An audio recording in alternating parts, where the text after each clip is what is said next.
on arrive sur cet espace qui ensuite n'était qu'un espace, d'ailleurs on doit arriver visiblement au bon moment puisque c'est le moment où il y a un maximum de monde, donc il doit y avoir un événementiel.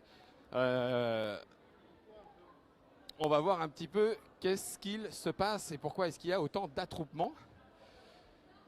Et donc voilà, cet espace-là maintenant est complètement investi par le Palais des Festivals et c'est, on pourrait dire, l'espace enfant. Il n'y a pas du tout que l'espace enfant, bien sûr, et d'ailleurs c'est par ça qu'on va commencer. On va partir directement sur la droite. C'est ici que se trouve l'espace expo. Donc on retrouve le timeline Cannes et cinéma. On retrouve l'expo de Martin Wittberg sur l'histoire de l'As d'Or. On retrouve tous les jeux qui ont été sélectionnés à l'As d'Or. Donc c'est une première partie. Et ici, normalement, imaginez-vous, il n'y avait pas de moquette. C'était le sol à nu. Il n'y avait rien autour, à part quelques tables et des chaises. Et puis ça jouait aux jeux qu'on avait envie de jouer, que certains gamers et autres rôlistes avaient apporté. Alors que maintenant, on se retrouve animé par Ludocortex, puisqu'il y a un partenariat avec un espace où tous les jeux qui ont été sélectionnés sont animés. Et de l'autre côté, on se retrouve avec l'espace exposition. Et là, il y a deux expositions, dont une avec Martin Wittberg, les As d'Or, de 1988 à 2015, ce qui m'a permis de regarder à partir de quand est-ce que M. Fall a rejoint le jury, à partir de quand est-ce que le Dr Mops y a été présent. Et on retrouve tous les différents As d'Or à travers ces époques. Alors, c'est un petit peu plus animé que ce matin. Vous voyez qu'il y a quand même un petit peu de monde. Ça permet de revoir des grands anciens que j'avais complètement oublié, en l'occurrence. Un Château Roquefort, le Blocus. Ça permet même de rencontrer parfois certains, certains membres éminents. On dit un membre ou une membre? Comment? Pas une membrane. Hein. Ah non, je ne me serais pas permis. Comment ça? Bien? Oui, oui, oui. Nous sommes impressionnés devant l'affluence que nous avons autour de l'histoire des As d'Or. Voilà. Et en fait, c'est très amusant parce que ça crée de l'émotion. Hein, les grands-parents montrent à leurs petits-enfants ce à quoi ils jouaient. Quand ils étaient eux-mêmes un petit peu plus jeunes, qu'ils venaient ici, est-ce que c'est un, j'imagine presque la réponse, mais comme d'habitude, je préfère poser la question, est-ce que c'est un espace sur lequel tu as été particulièrement présente quant à l'organisation, la façon dont c'est mis en avant? Comment est-ce que cet espace s'est organisé et vu, mis à la disposition du public? Depuis plusieurs années, on avait déjà, notre association à l'adresse du jeu, avait déjà monté l'exposition autour des 20 ans du festival. C'était tout à fait autre chose. Et en fait, nous avons une collection de jeux depuis le XVIe siècle jusqu'à nos jours. Aujourd'hui, c'était plus spécifiquement autour de l'histoire des As d'Or, mais c'est notre spécificité que de monter des expositions. Et vous l'avez fort bien fait ici, comme le disait donc Catherine. C'est vrai qu'on retrouve un endroit qui n'est pas forcément automatiquement pensé par les visiteurs parce qu'ils viennent pour découvrir des jeux, visiter. On ne s'attend pas forcément à prendre le temps dans un endroit beaucoup plus calme, un peu plus calfeutré, comme vous pouvez le voir avec les images de Node. Un endroit qui permet de retracer toute cette histoire, cette évolution des jeux, la façon dont ils ont été choisis et pourquoi à telle et telle époque ils ont été pris par le jury du festival. Les membres du jury qui sont affichés historiques sur un des panneaux aussi permettent de comprendre en fonction de la présence de telle ou telle personne à tel ou tel moment qui a donné telle ou telle impulsion à la sélection du jury. Et cet aspect historique renforce l'intérêt qu'on peut avoir pour ce monde du jeu qui nous passionne. Catherine, tu voulais rajouter quelque chose, je crois. Oui, je voulais dire que derrière la cloison, il y a tout un parcours intéressant. C'est l'exposition sur l'explication du fonctionnement du jury par Martin Wittberg. On va aller regarder ça, merci beaucoup Catherine. Alors du coup, cet autre côté, je fais une petite parenthèse. Voilà ce qu'on trouve aussi dans le palais du festival, c'est ces grandes salles dans lesquelles se passent tous les tournois de bridge, tournois de Scrabble, etc., etc. Alors là, c'est pas forcément le moment où il y a le plus de monde, mais la nuit, parfois, on tombe comme ça sur ces salles à 21h, 21h30, 22h. Il y a encore toute une activité. La salle est remplie, les gens sont concentrés. Si jamais tu rentres là-dedans là-dedans et que tu fais du bruit, tu te fais fusiller du regard par les 2000 personnes qu'il y a dans la salle. Et d'ailleurs, le off auparavant se passait dans une partie plus ou moins inoccupée de ces endroits où il y avait les tournois. Alors ça fait aussi partie, du coup, comme vous pouvez le voir au point de vue de la population, des gens qui sont comptés bien évidemment comme visiteurs dans le Festival international des Jeux. Pour certains, pendant ces tournois, ils ont un moment de pause, ils vont aller voir un petit peu à côté. Pour d'autres, comme vous voyez, ils vont rester là en attendant la nouvelle manche. Mais le off, du coup, avait lieu sur ces espaces un petit peu de tournoi. Et donc, du coup, il y avait parfois quelques plaintes parce que le off se faisait avec un petit peu de bruit alors que les gens étaient très concentrés à faire leur partie de jeu.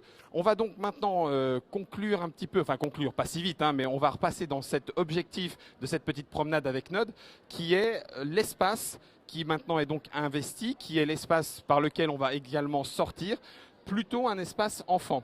Donc là, on a l'histoire Asdor que disait, dont nous parlait Catherine Vatim, dessinée par Martin Wittberg. Il en parlait ce matin en disant à chaque fois, il refait ses panneaux, et puis il a l'impression que c'est pas toujours aussi visité, etc. Est-ce que ça sert vraiment à quelque chose? Oui, quoi qu'il en soit, parce que c'est aussi ce qui permet d'avancer sur la reconnaissance du jeu comme objet culturel. Voilà, donc du coup, on se retrouve ici sur l'espace qui est un peu plus enfant. Vous allez voir que, mécano, activité manuelle. On a malgré tout minuscule. Donc Bombix, qui a un stand en bas, a fait un focus sur minuscule avec un stand qui lui est propre. Parce que pour beaucoup de joueurs, Bombix, pour le public, famille, enfants, etc., Bombix ne veut rien dire. Par contre, minuscule, oui, donc du coup, on extrait du sous-sol pour se mettre à un endroit beaucoup plus fréquenté par la famille et les enfants. Et comme vous pouvez le voir, il y a de l'animation. De l'autre côté, on va avoir le Capla, alors l'habituel Capla où du coup les enfants peuvent construire un maximum d'éléments avec les petites briquettes de bois, mondialement maintenant connues, avec des éléments qui sont collés. Rassurez-vous, les enfants ne feront pas tomber les méga géniales tours qui sont construites à cet endroit. On retrouve les Speedmasters, les WDK Group Partners. Je ne sais pas si vous vous rappelez, on a une Trick Track télé sur cet éditeur un petit peu particulier parce qu'au final on le voit rarement un Trick Track et malgré tout, et bien sur le festival, il est là. Voilà, Yams Naval, des dingues, c'est lui. Et du coup, il s'est installé ici dans l'espace un petit peu plus famille. Il y a le côté France Bleu avec des éléments, des événements, des concours et tout. On retrouve Morning Player. Alors du coup, Morning Player a aussi un espace. Voilà, c'est ce que je vous disais tout à l'heure. On s'est mis sur plusieurs endroits histoire d'assurer une visibilité plus grande. Ça fait aussi partie de ces décorations, de ces éléments visuels qu'on met encore plus fort. Et puis, on a du jeu de société, mais du jeu de société comme on le pratique peut-être moins sur Trick Track. Alors, je vais patienter un tout petit peu parce que je crois que j'ai à nouveau, ça va être encore le où est Guillaume. Nod, il va arriver en me disant mais n'importe quoi. Il faut dire que ça y est, on est quand même là maintenant dans la mauvaise période. Au point de vue de la sécurité, les gens ont fini par rentrer. Donc on est dans la partie la plus affluente de la journée. J'étais parti sur les Capla, je suis passé de l'autre côté, du coup je ne sais plus où est Nod. Le petit Guillaume attend son papa Nod. Le petit Guillaume attend son papa Nod. Alors je suis, oui d'accord, merci le chat. Je suis vers l'entrée du stand Capla, là où on était il y a quelques minutes. J'ai fait juste une petite marche arrière, histoire de ne pas aller trop vite parce que je croyais avoir perdu Nod. Donc je suis vers le mécano, histoire que nous puissions reprendre la promenade sur cet espace. Et ça y est, je le vois. Je suis désolé Nod, vraiment sincèrement c'est nul ce que je suis en train de faire. Je regarde même pas en arrière pour savoir où tu es. J'y crois pas. Oui, c'est clair, monsieur Lissotus. Je pense que Nod va me pourrir. Donc, je retrouve ma caméra. Vous avez vu les différents stands qu'il peut y avoir. Donc, des jeux qui nous sont beaucoup moins connus. Des jeux de créativité, etc. Malgré tout, on a quand même JSST qui est une boutique qui est présente en bas et qu'on retrouve ici parce qu'il y a une mise en avant spéciale des jeux qui pourraient toucher un petit peu plus le public qui va passer ici en haut. parce que les enfants vont pas forcément tous s'arrêter sur le stand du bas. On a un petit peu plus loin Asmodée, ça veut dire que Asmodée a 3 ou 4 spots différents. Et ici, ils ont mis particulièrement l'accent sur ce qu'on appelle les manches debout, les jeux qu'on peut pratiquer avec une petite table en carton qui est assez haute. Donc du coup, il y a un espace avec des jeux qui ont été sélectionnés particulièrement. On retrouve le Pictionary, le Tic Tac Boom va être ici, le Petit Prince, le deuxième, pas la première. On a Djeko avec des activités de dessin.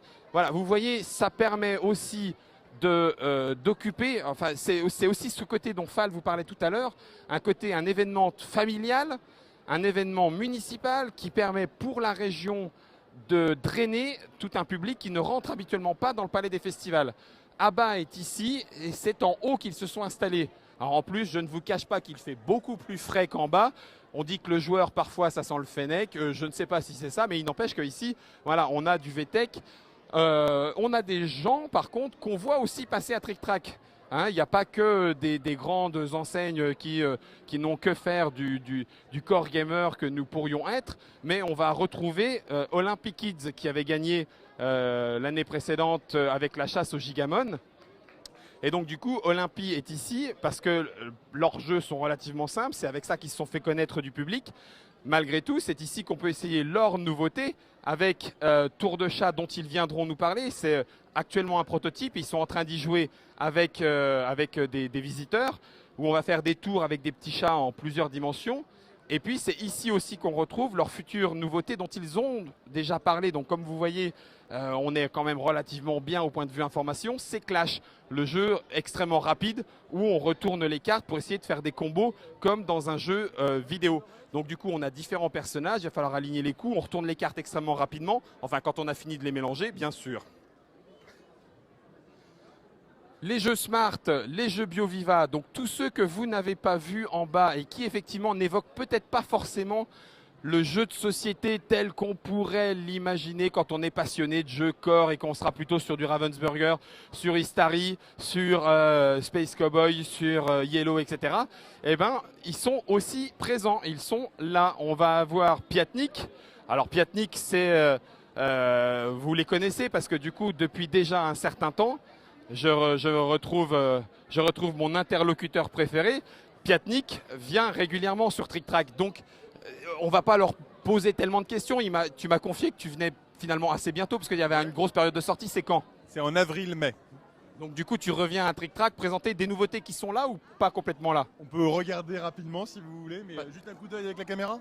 Juste un coup d'œil avec la caméra, il y a des choses dont on a déjà parlé, hein, le jeu avec les cerfs-volants, reconnaissance visuelle, le Pacals Rocket, le Golden Horn, tout cela, on les a déjà fait.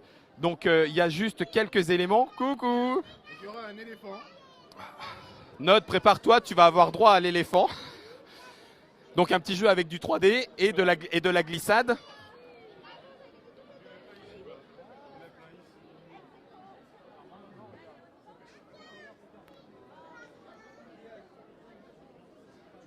Alors du coup, ta collègue est partie, mais j'ai même pas eu le droit à mon bisou. Ah bah oui, ouais. Enfin bon, moi je vous laisse tourner la caméra. Je vais juste. Moi j'ai pas eu mon bisou. Tu vas bien? Alors du coup, nous on repart. On en a d'autres qu'on a vus qui sont passés à la Trick Track Télé il n'y a pas très longtemps. C'est Sweet November. Eh ben ils sont là. Voilà, Sweet November qu'on n'a pas vu en bas, avec les poilus, avec Créo, le jeu coopératif, et avec leurs autres jeux. Ils sont présents à l'étage. La collection Didacto, c'est un éditeur que vous ne connaissez peut-être pas, mais qui est distribué ou édité par Cocktail Game. On a fait les vidéos sur Trick Track, et ben c'est ici qu'ils sont présents. Alors on a même du coup des grandes enseignes, et puis il n'y a pas de raison que ce soit pas possible. Donc on a Jouet Club, ici on a la Fnac. On a la cabane au trésor. Ah oui, tiens, ça c'est pareil, je vais pouvoir vous le montrer. Ça a été organisé, on va essayer de passer à travers le stand. Ça a été organisé conjointement avec le palais du festival pendant le festival des jeux. Il y avait une chasse au trésor qui était organisée. Vous aviez une grande carte au trésor. Il y avait des indices à découvrir dans toute l'exposition. Et ici, le stand d'arrivée, une fois que vous aviez franchi les différentes énigmes, en partenariat avec les éditeurs Yellow, Repos Prod, on en connaît, hein, Scorpion Masqué, Playmobil, La Haute Roche, Capsicum, vous les avez tous ici là-haut. Ça vous permettait, une fois que vous aviez rempli votre carte au trésor, ça vous permettait de venir chercher ici des lots des lots qui vont aller de goodies, de Zombie 15. On a les Zombie 15 quand ceux qui connaissent le jeu de société. On a la boîte de Zombie 15, le bazar bizarre. On a des Playmobil. On peut carrément gagner des boîtes de jouets. Donc du coup voilà, c'était une chasse au trésor qui était organisée en accord avec et en partenariat avec le Palais des Festivals. Et comme vous pouvez le constater, tout ce que vous voyez là, c'est la queue de ceux qui viennent pour rechercher les lots de cette chasse au trésor. Il va y avoir de la distribution de cadeaux. C'est moi qui vous le dis. Et tout ça en même temps que le Festival des Jeux. Voilà, donc là on a fait un petit peu plus le tour de cette partie qu'on voit moins parce qu'on est peut-être un petit peu bête, parce qu'on n'y pense pas, j'en sais rien. Parce que ça nous intéresse peut-être un petit peu moins, je n'en sais rien aussi. On a les Macformers. Ah bah si, tiens, on a un stand qu'on connaît aussi, c'est Superlude, qui du coup a 2 stands. Alors depuis que Superlude a un partenariat avec Ori Games, il y a peut-être aussi une autre façon d'envisager la communication. Là, du côté enfant, on retrouve les Alien Wars, le Maître Renard qui a gagné le prix. On retrouve Croix qui est un immanquable qui est là à chaque fois sur tous les salons. Donc on communique d'une autre façon et pour un autre public. Ça fait partie des éléments que les éditeurs commencent à prendre en compte. Le Scrabble pour enfants est également là. Le Blocus, voilà, c'est des jeux sur Trick Track dont on a déjà peut-être entendu parler, des jeux sur lesquels on s'arrête un petit peu moins parce que peut-être que la passion nous amène sur un autre niveau de jeu de société. Et voilà, on a fait le tour de cet espace qui, il y a 3 ans, n'existait pas. Voilà, imaginez-vous, il y a 3 ans, cet espace, c'était vide. Cet espace, c'était un endroit où on venait se reposer, se mettre à l'abri. C'était un espace où on venait faire quelques tournois. Il y avait des tables, uniquement des tables, même pas grises. Voilà, la plupart du temps, même certaines étaient un petit peu pas nettoyées correctement. Il n'y avait pas de tapis au sol. Et voilà, maintenant, il y a 3 ans, depuis 3 ans, l'espace a quasiment doublé. Je ne sais pas quelle est la surface, mais au final, entre ce qu'il y a en bas et ce qu'il y a ici, c'est devenu tout simplement énorme. Je regarde un tout petit que, celle-là vous la répéterez pas, d'accord? Je regarde un tout petit peu sur le chat pour savoir si du coup vous avez quelques petites questions sur cette petite balade qui s'achève. Alors on a dit avec Nod qu'on allait certainement encore vous montrer 2 ou 3 choses parce que il reste une petite bulle anti-information à dégonfler et puis il reste aussi un espace presse. Ça veut dire que comme à Essen, pour les professionnels, pour ceux qui n'ont entre guillemets pas de temps à perdre, à passer à travers toutes les allées, à travers le monde que vous voyez ici, eh ben, ils vont aller directement dans un espace presse qui leur est réservé, où tous les jeux, toutes les nouveautés sont mises sur des tables, à part dans un espace calme, comme à Essen. On va peut-être y aller avec Nod. Pour l'instant, on va juste se promener pour essayer d'arriver jusqu'au bout, en essayant d'éviter de marcher sur des barbapapas. Ah, il y a des boîtes d'ascension, il y a des gros joueurs ici, il y a des boîtes de crossing. Oh, mais il y a des gens qui aiment bien ça, jouer. Ah d'accord, on est obligé d'attendre avant de descendre, c'est ça? Ah la vache, ah oui, ça va être bien. Je vais quand même essayer de demander au monsieur si avec la caméra, il est possible de descendre. On ne sait jamais. Excusez-moi. Excusez-moi. Nous sommes en tournage de reportage. Est-ce qu'il est possible de descendre pour continuer le reportage, s'il vous plaît? Merci. Thank you very much. Voilà, on arrive finalement à s'en sortir. Et oh la vache. Il surveille. On avait eu en début de salon l'explication à ce qui se passe ici. Cette explication, c'est qu'ils doivent absolument... Voilà, il y a du cosplay. Tiens, regardez, il y a du cosplay. Par contre, au viol, je crois que ça faisait pas partie du cosplay. Mais enfin bon, peut-être que je me trompe. Donc on va aller... Note, t'as un chemin préféré pour... on y va de façon la plus directe possible. Hein. Comment? Oui, je vais marcher comme ça, histoire de... non, d'accord, parce que forcément, il va m'arriver un malheur. Vous avez vu, oui, c'est incroyable. Effectivement, monsieur Tastaf, Gridouille, c'est effectivement énorme. C'est bien plus que ce qu'on pourrait croire ici, de ce côté-là. Et il y a des choses... Tu veux bien que je fasse juste un petit... Vous l'avez fait ce matin. Il y a des endroits où on se dit, est-ce qu'on les reverra l'année prochaine? Eh bien, peut-être pas. Il y a des endroits, ils sont là tous les ans. Il y a des jeux sur lesquels, eh ben, effectivement, on accroche un petit peu moins. Goliath, enfin, bon, ça c'est peut-être trop perso, pardon, excusez-moi. Mais Goliath, par exemple, il présente le jeu qui était à Essen en nouveauté, Bells, le jeu magnétique où il faut réussir à attraper des petites clochettes de la même couleur avec des aimants et il faut pas attraper les grelots des autres couleurs. Donc voilà, malgré tout, tout le monde est là, c'est effectivement énorme. On a eu un Trig, on a Kuba, on a le Ravensburger avec le prochain, le château de Bourgogne. Voilà, tout le monde est là et je vous assure que ce qui est le plus étonnant en termes de jeu, c'est la petite chose que je voulais vous dire au point de vue de l'information. En termes de jeu, il y a des nouveautés, mais les nouveautés, les éditeurs, pour vous amateurs de jeux de société, ils ont maîtrisé la com, ils vous en ont parlé avant. Je pourrais vous montrer presque tous les jeux en disant on en a parlé, c'est prêt sur Trick Track, c'est prêt sur Trick Track. Quelques jeux manquent, c'est vrai, des auto-éditions, il y a peut-être quelques perles, 500 exemplaires dont on n'a pas entendu parler, c'est possible aussi. Mais à 80%, c'est des choses qui ont été couvertes par Trick Track ou par les éditeurs en termes de communication. Je ne sais pas si vous aviez vu le bloc opératoire de Repos Production. Le Docteur Panic est ici où effectivement les gens opèrent devant la foule. Et une fois encore, ça attire. Parce que forcément, on se demande ce qui se passe. C'est comme Pandémie version géante, c'est comme Mysterium ou Sherlock Holmes. Voilà, on a envie d'attirer le joueur, on a envie d'attirer le visiteur autour d'une aventure qu'on vit, quelque chose qui se passe à l'intérieur et dans lequel on prend du plaisir. Donc c'est quand même énorme, effectivement. Alors du coup, on va continuer. Là, ça se calme un petit peu. Parce que normalement, on n'est pas censé faire ce chemin-là, puisqu'on est à contre-courant du chemin et de la foule voulue. Alors, Sweet Games, on en parlait tout à l'heure, hein, ils sont là-haut, mais ils sont ici aussi en bas. Il faut réussir, entre guillemets, à s'installer correctement partout en se disant, les core gamers, entre guillemets, je sais que les catégorisations, c'est pas toujours super. Les core gamers, eh ben, il faut qu'on les chope ici, en bas. Les familiaux, etc., il faut qu'on arrive aussi à les choper en haut. D'où l'explication de... Est-ce qu'on peut avoir une gamme qui couvre tout le spectre des joueurs? Alors l'entrée, oh là là, attention les oreilles, vous allez prendre du volume. Surtout que bah, du coup, il y a 2 allées qu'on fait un petit peu moins aussi, parce que c'est surtout boutique, c'est surtout jeux vidéo. Est-ce qu'on avait fait les jeux vidéo, Node? Alors on va peut-être pas s'y arrêter quand même, hein. On va aller à la salle de presse. Par contre, voilà, on a aussi, on était passé devant Yoka Boards Game, Volumique, on a la Nintendo League, on a chez Marcus, donc on a tout un élément un petit peu youtubeur, un petit peu jeux vidéo entre les deux.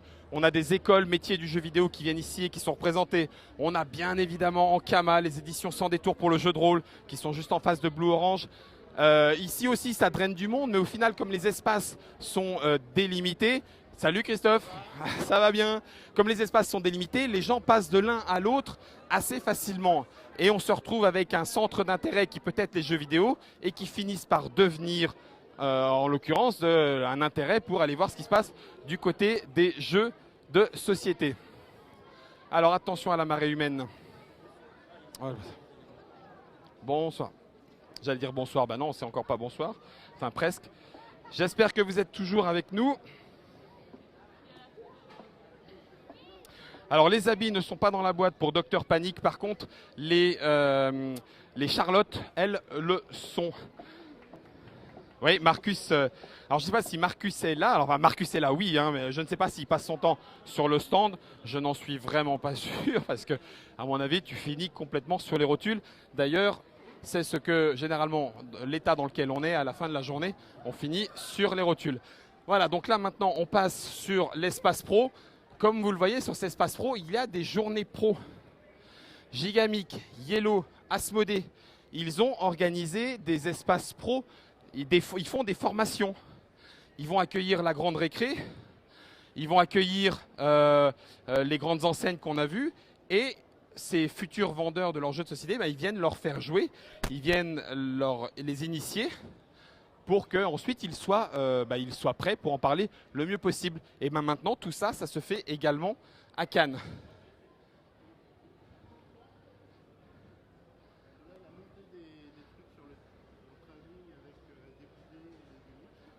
Ah, et Nod est en train de se dire qu'il a certainement fait le plus beau plan avec les différents. Voilà, donc là on a le showroom Yellow. On y fait un tout petit tour en passant, Nod? Ou on va voir la salle de presse d'abord? Allez, on fait un tout petit tour. C'est juste pour vous montrer effectivement comment les choses se passent. Alors on est plutôt côté éditeur. Là c'est Patrice que je vois qui du coup s'en va très très loin. Salut Mathieu, salut l'équipe. Donc voilà, du coup Mathieu en 5 minutes, ils sont tous là, la formation est encore en plein. Ouais, non, c'est sur la fin, mais il y a encore du monde. On a coupé personne là, on n'arrive pas comme un cheveu sur la soupe. Non, je suis en train de parler, c'est une boutique, je crois. Non, je sais pas, sûr. Ils font la boutique de jeux de société aussi. Je crois ils ont un projet de boutique, je sais pas trop, j'ai pas compris ce qu'ils voulaient. Ça va être monté, on vous en parlera sur Trick Track. Donc bah, Patrice, bonjour. Alors vous avez certainement déjà vu Patrice. Si, bah, tiens.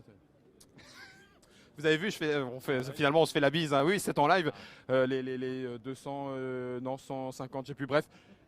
Du coup Patrice, c'est une nouveauté aussi cette journée Pro Yellow, et ça vient de quelle volonté? Alors déjà, initialement, c'est les organisateurs du festival qui ont souhaité cette année professionnaliser un maximum le salon, en proposant aux professionnels, donc aux magasins, aux boutiques de venir sur l'événement nombreux. Et nous on a tenté le coup, quoi. On a voulu les accompagner en proposant cette fois-ci un showroom. On se dit que le samedi c'était une journée un petit peu, on le voit bien en bas, on circule plus à cette heure-ci. Donc on s'est dit voilà, le samedi on va proposer aux boutiques de quitter le salon principal pour venir nous voir ici pour faire le point sur tout ce qui sort cette année. Je ne sais pas s'il y a des choses un petit peu secrètes. Je suis monté à Nancy, j'ai retrouvé Patrice, j'ai retrouvé Mathieu pour parler d'un certain nombre de choses. Il y a un certain nombre de choses dont on a déjà des informations et on pourrait en avoir encore un petit peu. Mathieu va nous en parler bien évidemment. 18 minutes, on a Benoît qui est là et qui fait certainement le clown. J'ai pas vu ce qu'il faisait au début, mais mais si, il présente Aladdin. Mais oui, bien sûr, il y a Codename, Through the Edges, la nouvelle édition. Un jour, promis, j'y jouerai à ce jeu-là. L'extension Andorre avec les nouveaux héros. C'est la version 2 à... Ah oui, 2 joueurs seulement. Pour 2 joueurs pour Andorre. Ça c'est prévu pour quand, Mathieu? Ça c'est prévu pour avril. Le 18 minutes pour un empire, on l'avait déjà vu, non? Et non, c'est pas le 8 minutes pour un empire. Ah la vache, ils ont triplé là. Ils ont triplé l'élément. C'est la version française de 8 minutes Legends que les gens attendent depuis un moment, que donc on attendait aussi depuis longtemps et qui là devrait sortir en avril ou mai. Il revient avec le 8 minutes pour un empire qui était en rupture depuis un petit moment. Et du coup, on a cherché un titre et on s'est dit c'est un peu plus long, pourquoi pas 18 minutes pour un empire. Un petit coup de fun sur le plaisir. On a du CS File derrière. Je vois du proto. Ah oui, il y a même du proto. Il y a le Killer Bunny qui est le prochain. La nouvelle version Welcome to the Dungeon Again and So, l'Océanos. Dis-moi. Killer Bunny, c'est Bunny Kingdom. On va pas tuer les bunnies. C'est dommage. Ça me faisait rire, non? Non, tu les laisses tranquilles, les bunnies. Il y a Super Lutte qui est là-bas. Il y a Catch Up Game forcément puisque les jeux sont ici. On a vu Benoît Forger. Si jamais Nod me tape pas dessus, donc il y a Ravensburger puisque maintenant Ravensburger est distribué aussi en produit corps par Yellow, dont voici Vincent, chef des. On dit chef des commerciaux, Vincent? Chef des commerciaux, ouais, chef des ventes. Tu peux le dire. C'est même pas un gros mot en plus. Non, je le prends très bien. Voilà, c'est Vincent, un autre de chez Yellow. Et donc du coup, c'est Benoît qui a montré, alors qu'il nous en a même pas parlé. Comment ça, tu fais Aladdin, la lampe merveilleuse, c'est le prochain de la gamme, mais en fait, c'est encore un secret? Bah non, c'est pas un secret. Qu'est-ce qu'il fait lui derrière là? J'ai un ras sur l'épaule. Bah non. Arrête. Oui, d'accord. Non mais Aladdin, oui, c'est le prochain. Il sort en fin août, début septembre. Attends, je pose le rat. Hein, ça t'ennuie pas. Donc là, on a le joueur de flûte qui est sorti sur le salon et puis dans les boutiques. Donc ça marche plutôt super d'enfer. Hein. Aladdin, ça sort donc fin août. Donc c'est un peu dans le même format, 8 ans et plus 20 minutes. Donc va falloir, c'est un jeu de stop encore avec un petit peu de programmation aussi. Voilà. Un petit peu flûte ou pas trop flûte? Il y a toujours un petit peu de flûte dans les jeux que je fais. Hein, voilà. Et le truc. Et le tour du monde en 80 jours, qui sera le premier jeu de la nouvelle gamme, qui s'appellera Classics, n'est-ce pas? Hein? Classe X pour adultes ou? Non, Classics tout court. Hein. Non, bah, par contre, c'est vrai que c'est une gamme qui est sur du 45-60 minutes, qui est 10 ans et plus, donc qui est tend plus vers l'adulte, même famille, qu'habituellement. Donc l'idée, c'était de conserver l'esprit de la gamme Contes et Jeux et de reporter ça sur un gabarit différent. Et donc, les romans, en l'occurrence, ça sera le Tour du Monde en 80 jours le premier, mais on ne fera pas que du Jules Verne, ça peut être du Oliver Twist, du Moby Dick, etc. Et voilà, et là, le Tour du Monde en 80 jours, c'est la reprise du Vieux Lièvre la Tortue de David Parlett. Exactement. Forcément, une fois encore, là, on est côté pro. Donc oui, il y a un petit peu de la news parce que c'est ce qui va arriver. Mais tout ça, on va en parler, ne vous inquiétez pas. Et ça, c'était pas en bas. Là, on est un petit peu pas prévu du tout. Le Meeple War, le Yes, on en a parlé. Le sabordage, le nouveau jeu, ça, on n'en a pas encore parlé. Le monde de Yo, il est là. Le nouveau catch-up game Sol avec l'éditeur, et c'est pareil, on l'a sur la Trick Track télé. Donc tout va bien, ne vous inquiétez pas, vous n'êtes pas abandonnés. Je regarde s'il y a 2 ou 3 petites questions en attendant. C'est une version pour Andorre, non, c'est bien une extension entre guillemets, ça permet de jouer à 2 joueurs. On retrouve aussi Christian qui est en pleine explication de Moby Dick Mommy. Coucou Christian, on se voit bientôt. Et puis on a les Capsicum Games qui arriveront et ils ont commencé aussi à en parler sur Trick Track. Donc tout va bien, merci à la Yellow Team. On va terminer, note, ça va ton bras? Allez, on y est presque. On y est presque. Non, il m'a dit comment? C'est Bunny Kingdom. C'est Bunny Kingdom qui vous, c'est ça qui. Alors Bunny Kingdom. Je vais commencer dans l'ordre. Bunny Kingdom, c'est le prochain jeu ça y est, j'ai perdu, Monsieur Magic, de Richard Garfield.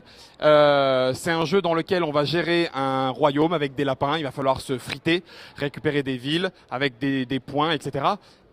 Sabordage, c'est un jeu où on va construire son bateau, on récupère des tuiles, son bateau va grandir de plus en plus, mais l'objectif c'est d'aller péter les bateaux des autres. Donc c'est très chaotique et ça peut être très très très très cruel. Et là on passe dans un autre espace réservé, qui est du côté du grand auditorium, avec nos copains les Playmobil qui ont été rangés pour ne pas perdre leur belle couleur, enfin belle pour certains, hein, belle couleur à cause de la pluie. La vache, lui il a eu le crâne fracturé, dis donc, oh, le pauvre vieux. Et puis... CS Files, oui, CS Files, ça arrive aussi en français. Et on arrive donc dans la salle presse. La salle presse où vous allez retrouver les jeux dont les éditeurs ont voulu faire promotion, publicité, ou en tout cas attirer l'attention sur les professionnels qui vont venir et ensuite les distribuer. Donc ça, c'est pareil, ça se professionnalise. Le Crossmaster Arena 2.0 avec les nouvelles figurines, mais aussi bien le TomTech dont on avait parlé au Festival ludique de Parthenay. Et il y en a partout. Il y a ceux que l'on connaît, donc du coup les Freedom, Quatermaster, Marino Sombreros, The Rhine, Echo, Taverna, Sansutsu. Il y a ceux qu'on connaît moins, Mancho Barjo, l'extension. Salut! Vous êtes en plein rendez-vous, c'est ça? On va pas vous... Ça papote sur Fourberie, sur Mancho Barjo. Et d'ailleurs, remarquez, encore des costumes. On met en avant la façon dont on va vivre une aventure. Ici, on a les sélectionnés de l'As d'Or les uns après les autres. Une fois encore, ceux-là, vous les connaissez. Le jeu Cannes, dont on a parlé ce matin avec Frédéric, l'auteur, eh ben, il est là dans la salle presse. Les petits cochons, les Blue Orange avec Foldinde, le Vice-Roi, on en a parlé, Warehouse également, tout ça c'est du Funforge, Titan Race, on en a parlé également. Donc les informations, on les a, on ne panique pas, tout va bien. Ici on a du BioViva, ici on a du Philosophia, ici on a de l'Argentum Verlag, c'est Antarctica, Ashes, dont les extensions sont présentes à Cannes, 10 Minutes to Kill, un auteur ravi et à barbe en plus. Si, c'est toi. Salut Doria. Salut Guillaume. Tu vas bien? Vous allez bien? Oui, grave. Très bien.